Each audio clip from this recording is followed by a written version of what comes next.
Three, two, one. Hey, everybody. Welcome to another episode of Geek versus Nerd with special guests in the house. I'm your host, Chuck Keywatts, and with me are, Michael Connors. Zeke the Geek.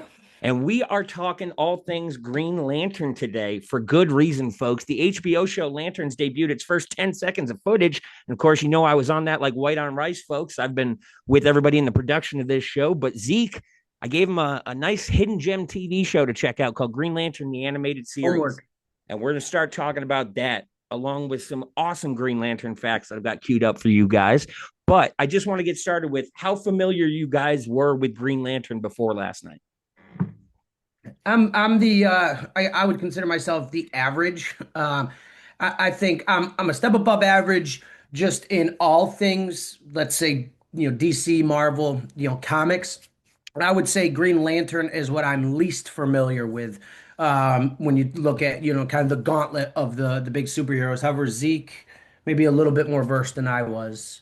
Definitely is now. Well, I probably did know quite a bit more than him before, but I never really knew about the DCU, the DC universe.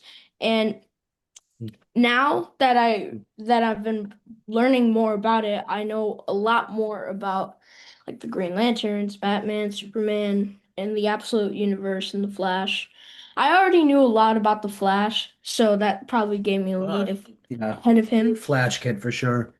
So Yeah. the thing with Green Lantern, I've been telling people for years, he is the most powerful character in the DC universe. And when I say that, I mean Hal Jordan specifically for Yeah. good reason. But the Green Lantern ring, if you Google it, it is the most powerful object in the DC universe. If Okay. you want to get technical, it's a White Lantern ring, but there's only one of them. But Green Lantern has never gotten the respect that he is. He's been left out of every Justice League movie, which was absolute bullcrap. The Snyder Cut. Have you seen the Snyder Cut? I have. So the Martian Manhunter scene at the end of the movie, that was Yep. originally Green Lantern, and WB made him take it out. So, Really? so I have the photo. He actually cast a guy and made the costume and everything. And they said no because the Ryan Reynolds movie left such a sour taste in their mouth. Ooh. Wow, But that just wasn't received good, huh? the reckoning is coming though, because this Lantern show is setting up the first chapter arc of the DC universe, which is going to lead to Blackest Night. So basically, the premise of Lanterns is Hal Jordan and a new Green Lantern, John Stewart, get called back to Earth to investigate the murder of the first Earth Lantern, Alan Scott. And over the course of that mystery, they'll find out about the War of Lights prophecy, which is the Blackest Night, all the other colors coming to fruition. But Zeke, specifically, you have gotten into the Green Lantern animated show, which for someone your age is a great way to learn about it because it actually has awesome stuff from the comics. So, what about the show do you like so far, and who are your favorite characters right now? Um, I like how they introduced the other lanterns, not like too quick or too slow. I liked how it progressed, like how we started learning about the red lanterns. And Who's your favorite character right now? my favorite character, obviously Hal Hal. Jordan. Yeah. They made him pretty funny in the animated show. And then Killer Hog. They originally in the live action movie, he was like kind of serious and kind of like grumpy.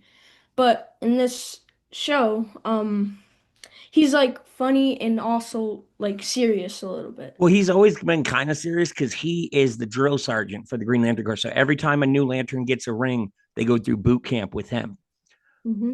But what's really cool is they talk about it in the Ryan Reynolds movie a little bit. The thing about Hal Jordan that's so insane that he's so powerful is they didn't even know if a Green Lantern ring would work on humans because we're such a young species. Okay.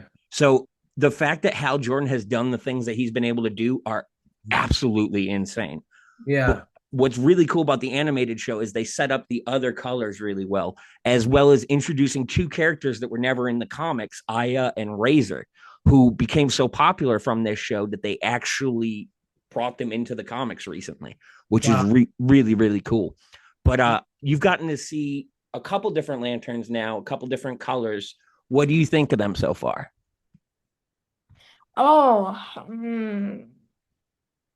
I the pink lanterns are Weak. they're yes. They're the weakest core by far.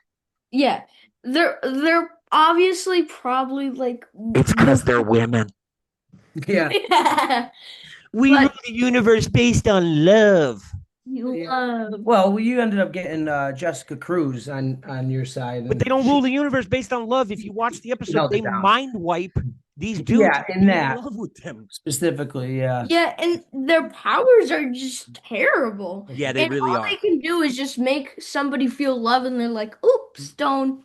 Oops, So there's a stone." reason they Too need big to them be though, removed. because when Blackest Night happens, until they find the White Lantern battery, the only way they can kill a Black Lantern is if one of every color, the other seven, all fire at once because the seven colors make white. So they do have a role to play. And you know who gets the Deputy Lantern? I was telling you about that. So when Ganthet makes everyone Deputy Lanterns in the Blackest Night finale, Wonder Woman becomes a Star Sapphire, which is, Really? yeah. So Oh Wonder yeah, Woman that is becomes, Crazy. kind of That's expected. crazy. I so always wondered, like, what would happen if Starfire became a Sapphire well, Lantern? what happens is they are so low on manpower that they activate what's called the deputy protocol, which is where their rings can make a clone and give it to someone for 24 hours. So the seven colors go out to seven people, and they are the Flash becomes a Blue Lantern, the Atom becomes Indigo Tribe, Wonder Woman becomes Star Sapphire, Mira, Aquaman's girlfriend, becomes Red Lantern, Scarecrow from Batman becomes Sinestro Corps, which is Mm. crazy because that's fear. Lex Luthor becomes an Orange Lantern, which is wild. But what's cool about the Scarecrow is in the panel, the ring actually went to Batman and he fought it off and then it went to Scarecrow because the whole thing with a yellow ring is the ability to instill fear. Yeah, honestly, the fact that it went to Scarecrow is like it kind of matches because I don't know a single person that doesn't fear Scarecrow. So He, the funniest part of the whole thing is Lex Luthor getting the orange ring. He's like one of the smartest guys in DC. The whole Yeah. battle, he's just trying to kill everyone else to take their rings because orange is greed. He contributes nothing to the fight whatsoever. But I have a couple cool Green Lantern clips queued up here that can tell you a little bit about Hal Jordan and how awesome he is. So I wanted to get you guys' opinion on these. Dang, I'm In good at what I do, brightest day, man. in darkest night, no evil escape my All sight. right, hold on what one about second. the red one is um like that will be your fate at the end. That's all I really. Share screen.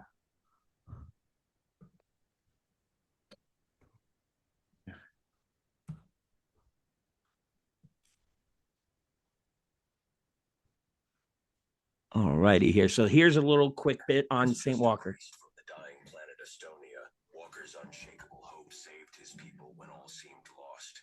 That hope caught the attention of Ganthet and Sade, who gave him the first Blue Lantern ring, powered by the strongest emotion in the spectrum, hope itself. With it, St. Walker can heal wounds, reignite dying suns, and supercharge Green Lanterns to godlike levels of power. The Blue Power Ring requires proximity to an active Green Lantern's power ring to reach its full potential. Who is So that's what's really cool is they're both the strongest and the weakest lantern in the universe at the same time. Because when they're with the Green Lantern, they can do almost anything, but without them, they can only do defensive constructs. And then the benefit for Green Lanterns is it supercharges their rings to like a million different powers. It's so crazy. But what's Yeah. really cool about this is we're finally getting live action Green Lanterns and they're doing them all. I will say I was mad that Guy Gardner is in the Superman movie because he is the worst Earth Lantern by a mile. So, did you guys see the Superman movie? Oh yeah. So, what did you think of that version of a Green Lantern? I mean, it was, yeah. So I think it fit in what they were trying to do. It wouldn't have been if I were given the freedom to go create and pick that character myself. That's not what I would have had. I think for what he did though was awesome, hilarious. Well, I thought it fit really well. It was easy for me to digest. Usually, when you see something that doesn't match up with how you think it should, it's hard to then accept it. I thought I was able to afterwards accept it because boy, he was hilarious, so man. here's my two big beefs with it. Number one, the costume. That is not an actual Green Lantern costume. That is their Maxwell Lord team. So we haven't seen a real Green Lantern suit yet. But secondarily, the Lantern show, John Stewart is a new Lantern. Guy Yes. Gardner is the third in command. So Guy Gardner became a Lantern after Jon Stewart. Right. So like I'm mad that they had him first, but they played him as the smartass, which is really cool. But what's even cooler about him is that in the comics recently, he actually did one of the most powerful things ever. Can you guys see this window? Alan Scott was the first one, I So think. Alan Scott's weird because It was he's kind of a, that technically was not like, the he's technically not the same kind of Green Lantern. yeah, it was like reinvented almost. Yeah, so he originally it was nothing like the Lord. Then they rewrote it to be he's the Earth 2 Green Right. Lantern. So he Yeah. operates on a different ring system. Can you guys Yeah. see this Google window I have up? Yeah. So Yeah. this is Guy Gardner in one of the newest Absolute comics. He got the entire lower half of his body blown off. Yeah. And he was able to recreate every organ and use his thoughts to like pump his blood, everything like that, just by using his ring. It's absolutely, and he had to learn what organs he needed. Like it's That's wild what insane. you can do. See it, Zeke? Like his insides right there. The back that looked like the abdomen a second ago of a spider, but then you saw the inside organs. So here's the one thing I wanted to show you is how Jordan did the most badass thing ever about 5 years ago, and it's why he's unstoppable now. They stripped him of his ring for killing a guardian, which you weren't even supposed to be able to do. So he Yeah. stole the prototype gauntlet and was using that, and then gets killed, and then does this as he's dying. Earthlies and Carol Fairs all feel the tremors from house strikes. And now, with his ring finally Hold on. finished, he puts it on, reciting the time that Hal Jordan forged his own ring. Now, he's made his own ring twice, but today we'll be talking about the first time he did it. We start this story in Sector 563 on a dead world, where we see Hal Jordan in his willpower form. He had Kronos Gauntlet on for too long now, and his powers were growing unstable. He was a construct, a being of pure His body was gone. and he knew that he couldn't stay this way for too long, or else he would disappear within the emotional spectrum. But he must do one more thing before he puts the gauntlet He's a down. ghost there. As he starts to forge his own ring, he strikes with such force that he sends tremors throughout the emotional spectrum. Gambit, White Lantern Kyle, Jessica, Indigo One, Larfleeze, and Carol Fairs all feel the tremors from Hal's strikes. And now, with his ring finally finished, he puts it on, reciting the Green Lantern oath once more, becoming Green Lantern once again. That is insane because Oh, no one even knows how to forge a Green Lantern ring. No one Right. knows how they're made. But the fact that he forged it of his own willpower. yeah. So now his ring operates outside everyone else's. He's not bound to all the same stuff. Destined to be. Yeah, that's so cool. Yeah, that's insane. Fun fact about Hal Jordan, he is I just also want the to meet only the real person that has been every color lantern, including pink. Imagine that. Oh, we got. I'm just waiting for one day there. to like. I'm just gonna meet a real Green Lantern someday, and I'll just be happy, you know. So now I actually found this last clip I found about an hour ago. And there's this guy on Instagram that does comic book tech and explains how it would actually work in the real world. And this is his explanation of the Green Lantern battery and ring, if they were real, what they could actually do. So hold on here. And we are just going to restart this from the beginning. Pick your hero. It would erase your identity before erasing your planet. It would turn you into a walking extinction. The battery has to store pure energy, not chemical, not electrical. It's pure energy. The only way physics allows that is with a quantum confinement lattice made of exotic matter. Stuff that collapses the moment it touches. That's what it would actually look like. And here's the nightmare. If one point in that lattice fails, all the stored energy releases at once. Not an explosion, a planet eraser. A white dwarf level detonation in the shape of a lantern. The ring itself is worse. It sinks directly to your brain. Your fear, your anger, your panic, all converted into hard light plasma. A form of compressed photons we've already created in labs. Just nowhere near this scale. Your emotions don't stay in your head anymore. They become physics. You have a bad thought, a construct destabilizes. You hesitate, a shield cracks. You lose control. You open a wound in reality, powered by 0-point energy. This isn't a weapon you use. It's a weapon that uses you as the emotional trigger. So the real question isn't, could we build a power battery? We probably could.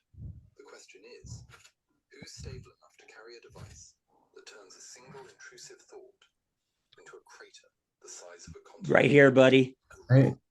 You want to know what my intrusive thoughts are? This one came to me at 3 a.m. yesterday. Do they bury big dogs in kid caskets, or is it the other way around? But that's what it would actually look like. But I'm so excited to see what HBO is doing, because the same way Marvel built for 10 years to Avengers Endgame, that's what they're doing with Chapter 1 of the DCU to Blackest Night. Yeah. So the end of the Lantern show, Hal is going to die, which I knew a year ago. Spoiler alert. Yeah. Jon Stewart is going to be the main DCU Lantern. Don't worry, Hal's going to come back in Blackest Night. So Hal, when he dies in the comics the first time, is so stubborn that when the Spectre, the spirit of like the Advent, comes to take him, he says, "No, I'm not going, buddy. I'm going to merge with you and go back to Earth." He has like just slapped death in the face so many times. Crazy. He's like Will Smith. And I was telling you, Zeke, Sinestro, the Yellow Corps leader, Yeah. what's really cool about him and Hal is he's the one that trained Hal, and he's also his best friend. And there's this great moment at the end of the Sinestro Corps War where Hal goes, "Be honest with me, were we ever really friends?" And Sinestro goes, "That's the sad part, Hal. We'll always be friends." Yeah. So they used to be mortal enemies. Now they work together a lot more in the comics. But the story I want to get you guys to read, if you can, I got the digital comics I'll send you. It's called War of the Green Lanterns. And what happens is every green ring gets infected by the Sinestro Corps. So they can't use their rings. So all the Earth Lanterns have to take up different color rings to fight the entire Green Lantern Corps. So like Hal becomes yellow, Guy becomes red, Kyle becomes blue, John becomes black or indigo. And it's an incredible storyline because you get to see how the other powers work in it. Because every color has an effect on another color. For example, a Red Lantern ring, when that goes on you, it replaces your heart. So if you take that ring off, you die, no matter what. The only way to prevent that is with a Blue Lantern. They can heal you. But Orange Lanterns don't work on Blue Lanterns. But like, so like everyone has an immunity, and then Indigo can copy those powers of every other color, which is really badass. And they can teleport. That's like their special power. That's wild. Blackest Night is insane, dude. So it is the biggest DC comic crossover of all time. It's 120 issues. It ran for a year and a half. And every single DC comic, all 72 that were printing at the time, were involved in this story. So if you read a Superman comic, it was Superman dealing with Blackest Night. If you read Robin, it was all about this. It is the most universe. So here's what's crazy. The Black Lantern, it was Necron? Well, Blackest Night 5, it's the biggest oh shit. Remember in Infinity War when everyone disappeared from the snap? Yeah. But there's a snap in Blackest Night. You know how like Superman died against Doomsday and everyone's died in the history of comics? So you find out Necron, the Black Lantern leader, let them die in those comics for a reason. Because if he brings you back and you die, he literally goes, he calls out the whole Justice League, Superman, Wonder Woman, Batman, everybody, die. And they all die. And then he snaps again, he goes, rise. And they all come back as Black Lanterns. Black Lanterns are every DC hero and villain that ever died. Like, do you know who Firestorm is? I don't know. So Firestorm is a fusion character. Think like Dragon Ball Z Fusion. The Black Lantern Firestorm comes back and merges with his like real version, turns his girlfriend to salt. Like the stuff that happens in Blackest Night is so crazy. But the two characters that are nobodies called Hawk and Dove. This character, Dove, is the most important character in all of Blackest Night, and nobody knows about her because she is the person that unlocks the White Lantern battery for them. So they don't even know what she can do. They're all fighting these Black Lanterns, and they vaporize against her. And you're like, what? And it's because she's got the white light. So they're like, we need to get her to the front lines. And it's so crazy how every character matters. It's the craziest DC crossover ever. And the fact that they're going to do it in the movies now is insane. But that's why the Lantern show is not called Green Lantern. It's called Lanterns because they're debuting all the other colors. Right. Yeah, that's super cool, man. That's going to be exciting. But dude, the Flash as a Blue Lantern is the most OP hero ever. Zeke, Blue Lantern Flash, dude. That's crazy. Yeah. Because he can time travel and has a Blue Lantern ring. So in the Blackest Night battle, his move in the fights is he time travels 2 seconds into the past or the future. to like dodge punches and stuff. But then Reverse Flash comes back as a Black Lantern and he's got to fight. Oh, dude, it's crazy. Like I told you, it's 120 issues. You saw the omnibus. It's Wow. so. Do you know? Take a guess who you think the first White Lantern ever was. Sinestro, buddy. It was? Hal goes to take the battery, and Sinestro's like, "Nah, bro, I'm good." Takes it, becomes a White Lantern, and then immediately gets sliced in half by Necron. And Hal takes the ring off his dead body. And then at the end of Blackest Night, the ring leaves. Back. Yeah, that's And right. the whole Brightest Day, which is the follow up, is the person trying to claim the White Lantern battery. And it ends up being Kyle Rayner. Oh. And in order to do that, he has to master every color. So, like, there's a scene where all 7 color rings go on him at once. And that's how he becomes the White Lantern. But it's insanely cool. Like, the White Lantern reveal in the DCU is going to be so crazy because they are the most OP thing in the world. They can do anything. But this is, as someone that's lived years with these characters getting no respect, the fact that I know so much about how they're going to be used. You're like, it's my time to shine now, baby. Well, dude, I've been building DC connections for 10 years, more so than the Marvel ones. So, like, the moment this show started rolling camera, I had writers I was talking about. Like, I know the whole outline of the arc. And it's just crazy to see that it's actually going to happen. I'm just so mad. They needed to do something because, I mean, you know, what the MCU was able to do over the last decade is, you know, and then they just kind of recently, I mean, as far as like shows, some Netflix drops, as it relates to like big budget film, they kind of took their foot off the gas a little bit here the last couple of years, and it's like, you know, DC's got to do some things. And I thought Superman was a really good, you know, kind of a really good jump start to that because obviously what they did with Endgame and with, the Avengers, I mean, Marvel, they crushed it. So here's the difference between Marvel and the new you can look at DCU. the Avengers, you know, as some of the greatest pieces of film ever made, not even just comic books. So I think DC really needed to, you know, Well, here's what they do different. Marvel took comic book heroes and put them in the real world. yeah. DCU is comic book heroes in a comic book world. The comic world, and they stay darker and truer to that. I do think there's some really great just kind of, you know, connections between what I read on in my comic and what I see on the screen. And it's really hard to kind of translate that and make it easy for like the non-comic book consumer to, and that's why it's easy. Like my wife can watch Avengers and enjoy it because it looks like an everyday real world thing, and it's just like, oh, that's a superhero. And that's She's what they're not doing with watching it like Lanterns. a superhero movie, and so yeah, So and Lanterns, even though they're space cops with huge power, they're solving an Earth-based mystery. But here's yeah, why I'm so mad. In every version ever of the Justice League in comics, it was founded by Hal Jordan. really, So yeah, the fact he's never been the Hal Jordan founds the Justice League to right, guard Earth when he has to be gone.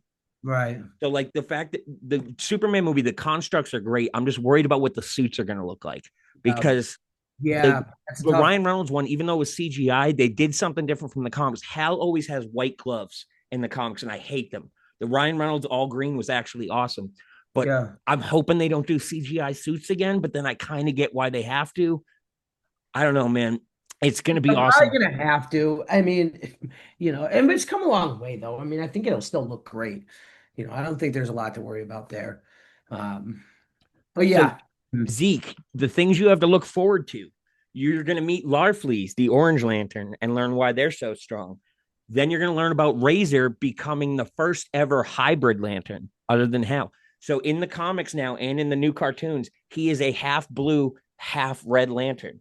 And the reason that happens is I'm warning you now, the final scene of the final episode is the biggest cliffhanger ever. And they had to answer that. It'll make sense when you see it. But it's really cool that they've actually brought those characters in now. But this is awesome, man. Green Lantern is across media in ways it's never been. And I am the Pope of Green Lantern lore. yeah, you really are. And so they need you to get out there and shout it from the rooftops. There's just not something as sexy about the Green Lantern for the average consumer, I think, and that's what's been tough about it. But Because he's I never could, been represented in a way well, where people can see what he can actually do. but similarly, I would say something like Guardians of the Galaxy was a lot like that. Wasn't really a sexy comic, until you watched it, and then you go, okay, this is freaking awesome. A little bit of comedy relief, some really good special effects, and some halfway decent acting. That's all it takes. And so, They're if the different for Green a big Lantern, reason, though. The Guardians comic book was a D list. No one knew who they were. yeah, Green Lantern is one of the core seven.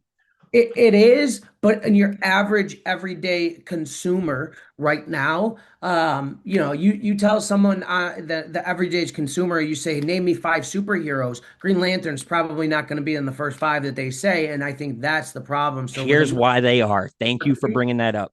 some good There is marketing, a storyline a couple years ago where Superman is laying to waste most of the Green Lantern Corps. He yeah, is whopping them up.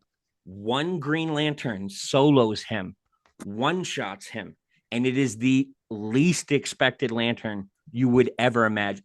Chip the Squirrel. good ship. What this panel is showing, Kilowog says they always underestimate the squirrel. And then he says, it's always the same with you all powerful types. You're used to big things coming at you, but you don't consider the little things. Sure, I'm Yeah. small, but I can think small. Right now, I'm thinking so small that I'm stopping the synapses from firing in your brain. He had That's killed great. like 800 Green Lanterns in the panels before this. And then Chip showed up and was like, what's good, dude? And Chip is going to be in the Lantern show. Chips like holding my acorn. Here's the kicker. Yeah, The awesome. I most think with powerful marketing, I think that they can change the kind of the narrative on Green Lantern, and they put out some good media, and that's all it takes, and like same with like Doctor Strange. I thought Doctor Strange Yeah. was terrible, and then it comes out and it's really good, and then Cumberbatch, cumbersome, he did a really good job, and so that changes how the public views that. And then as they start to build on this DC universe the same way Marvel did, and capitalize on the market right now, I think it'll be, Green Lantern will be sitting right there at the top. I don't see why they wouldn't, get the right acting, get the right costumes, get decent special effects, and get it out there. Build the universe out. Let people know that the DC universe. I grew up on Justice League. I wasn't an Avengers kid. I was a DC kid. I was a Justice League kid. But Marvel just kept putting out this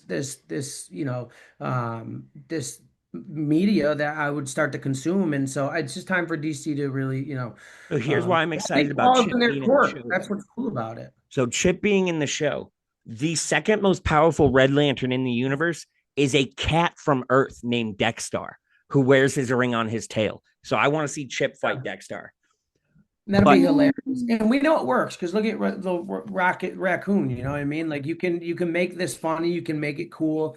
so here's what's The cool about freaking Green dog in Lantern. Superman. What's his name? The dog. Crypto. His damn dog was one of the highlight of the damn movie. So Well, here's the uh, thing, because Green Lanterns are the whole universe, there are some really weird members of the Green Lantern Corps. There is Box, the cardboard box from the planet Box. There is a hippie stoner Green Lantern from Earth 420. There is a bacteria Green Lantern. There's Mogo, the whole planet Green Lantern. Like there's just awesome different characters. So there's really weird stuff you can bring in, like Guardians. I'm interested to see how they do it. But what's yeah, really, really cool about this is the fact that I know they're setting up at least red and yellow in the Lantern show is awesome because the Red Lantern storyline is amazing. yeah. Alrighty, guys. Oh, and finally, so in the most recent DC comics, the movie versions of King Kong and Godzilla have been fighting the Justice League. And in the Mm-hmm. final issue, King Kong got a Green Lantern ring. Ha, And it gave dude, him the ability to speak. that's What? insane. I bet he was like, all I've been asking for you humans All to this do. time So is Godzilla some got the double Venom. ply toilet paper. Godzilla got the Venom symbiote, and Kong got a Green Lantern ring. Imagine that. That's why I always say the only way to make things better is to like add a symbiote to it. Imagine, I know it's obviously different universes, but imagine Green Lantern with a symbiote. Like I always think that like we were talking earlier, dude, give Hulk the symbiote and it's just like, holy shit, dude, a Venom Hulk. Dude, no, It's you know the most powerful version of Hulk ever created? Someone made the mashup Hulk with Flash's powers too. yeah, that's insane. That's the insane. dude, Yeah. Venom Godzilla is insane, but Kong Green Lantern was like the coolest moment. Have you seen Godzilla -1? Yes. Yes. His atomic breath, dude, It's best version insane. ever. But like, Yeah. imagine Kong just battling that with a Green Lantern ring. Like, what's Yes, up? man. Oh, fun spoiler alert: the next Kong Godzilla movie, Supernova, they're fighting Space Godzilla. What up? Wouldn't you know it? All right, guys. Any questions left about Green Lantern or any of that stuff? We'll obviously do another episode once you finish the show. And then once you Guys, finish that, there's 3 animated movies. I sent your dad the list, and Yep. those will catch you up to where you need to be after the show. Yeah. No, we're excited. We're super excited. I mean, this is all we consume, you know, if it's not alien stuff and it's Yeah. comic book or Stranger Things. So you know, we're here for all of it. I told Zeke just keep watching, keep consuming, take notes. Um, yeah, he's all for this, you know, it's Yeah, I awesome. was very careful to not give him spoilers. So Yeah, no, it was great. It was great. I'm We're real excited to see just kind of what's coming down the pike, what's coming to theaters, what's coming out on you know, streaming services. We just really hope that they're able to take the DC universe, capitalize on it because there's an open door right now. And I just want DC to just plow through it. And someone's got to really plow, like really take ownership of it, really take a little bit of a chance and just get in there and make something happen, you know. I thought they were doing some really cool things with the Flash. Kids really like the Flash. So hopefully they're able to do that with Green Lantern. I thought the Superman movie was a success. I don't know. So I I mean, I will think say this: if you guys are looking for something to watch to educate yourselves on DC and where it's going, the Tomorrowverse animated movies. It's about 25 animated movies, the most recent ones, and they all tie together and end with Apocalypse War, which is a 3-part movie.